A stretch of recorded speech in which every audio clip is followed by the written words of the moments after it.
Hello Year 4. This is a short video for people that haven't been able to get out for their walk to look at human impact today.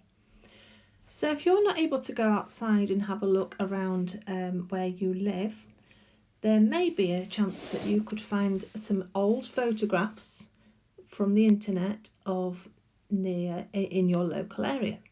So just as an example, this is an old photograph from near where I live. You can see how old-fashioned the cars are in the photograph.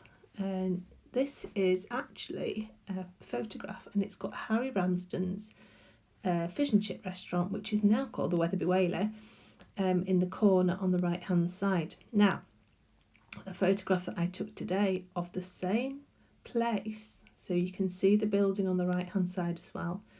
But apart from that, lots and lots and lots of other things have changed, including a supermarket has arrived and a big building, and also some traffic lights and different road markings as well. So there's been a lot of human impact since the original photograph was taken. So we're asking ourselves, do we think this is positive or negative human impact? And I think mostly it's actually quite positive, even though we've got more buildings now than we did then, and even though that tree in the middle has gone. If I show you both photographs together now, even though the tree in the middle has gone, some smaller trees have been planted in its place.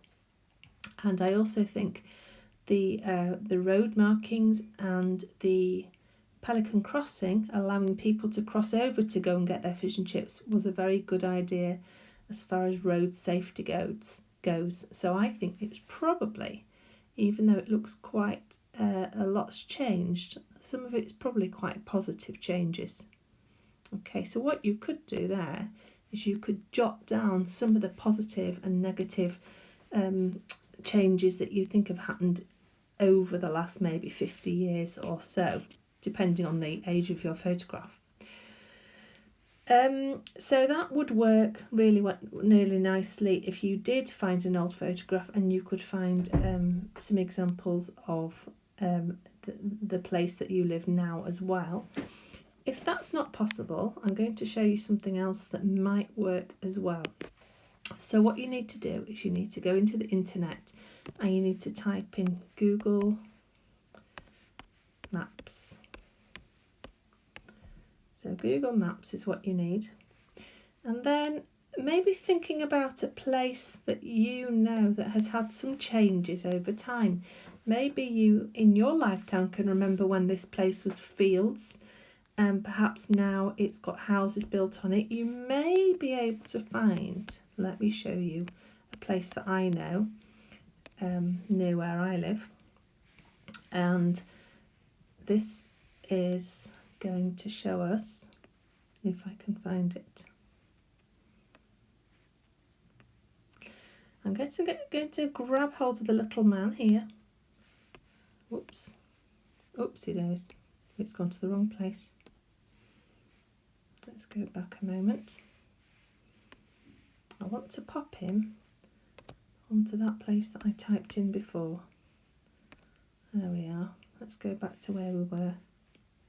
Bit fiddly, but when the blue line comes up, now this is a car park, but also if I spin it round, you can see some quite new houses. Now what I'm going to do next is I'm just going to show you, if you click up here on Street View, can you see that in September 2008 there weren't any houses there at all? This is what it looked like in 2008. So just a big empty field really. There were some houses over on the other side, but this place here was empty. So if we just go back to where we are now by changing the slider, you can actually change it over time and it takes us back to what it looks like now. So that's a nice idea if you know of a place near where you live where things have changed. Maybe your parents could give you some ideas of where you could look on Google Maps, and then you can also come back to the sheet here and we're looking at write down positive and negative examples of human impact you notice when comparing changes over time. So just very slightly different from going for a walk. So I hope that's helped, and I look forward to seeing what you've popped onto Teams.